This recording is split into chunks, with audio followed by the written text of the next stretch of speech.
সংবাদ মাধ্যম হারিয়ান মেট্রোতে আজ ২১শে জুলাই সকাল ১১টায় যে সংবাদ প্রচার করা হয়েছে কিংবা যে কথা ওনারা বলছেন তাতে জানাইছেন যে বাংলাদেশে শনিবার পর্যন্ত মানে ২০শে জুলাই পর্যন্ত ১৩৩ জন লোক মারা গেছে এবং সমস্ত আন্দোলন থামানোর জন্য তারা আর্মি নামাইছে।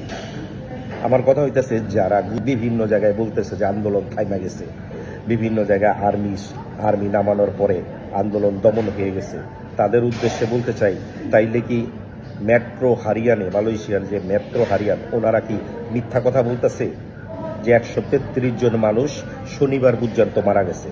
তাহলে আন্দোলনে যদি আমি ভুল না বলি, আর্মি তো নামানো হয়েছে শুক্রবারে কিংবা বৃহস্পতিবারে, তাহলে শনিবার পর্যন্ত ১৩৩ জন মানুষ কিভাবে মারা যায় এটা বোধগম্য না। বিভিন্ন টিভি চ্যানেলগুলি কিংবা সংবাদ মাধ্যমগুলি বাংলাদেশের বোঝাইতে চাইতেছে বিদেশিদের, যারা আমরা প্রবাসী, যে দেশে আন্দোলন থেমে গেছে।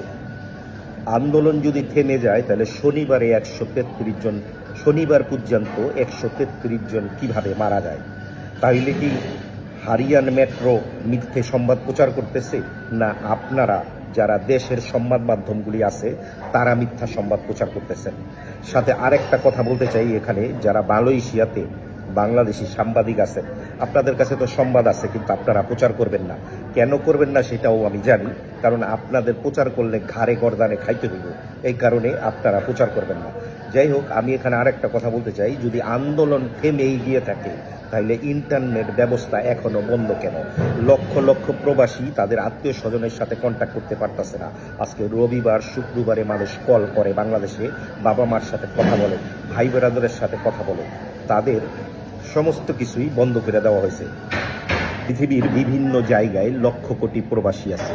আমি শুধু একটা কথা এখানে বলতে চাই, দেশের ইন্টারনেট ব্যবস্থা খুলে দেওয়া হোক, যাতে প্রবাসীরা তাদের ফ্যামিলির সাথে যোগাযোগ করতে পারে, দেশের কি অবস্থা সেইটার সম্বন্ধে সাধারণ জ্ঞানটুকু রাখতে পারে। যোগাযোগ ব্যবস্থাটা খুলে দেওয়া হোক, যাতে প্রবাসীরা দেশের সম্বন্ধে সমস্ত কিছু জানতে পারে।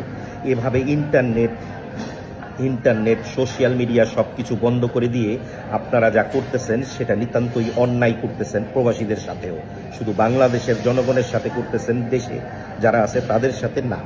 এটা আপনারা অন্যায় করতেছেন বিদেশে যারা আছে, প্রবাসী যারা আছে তাদের সাথেও।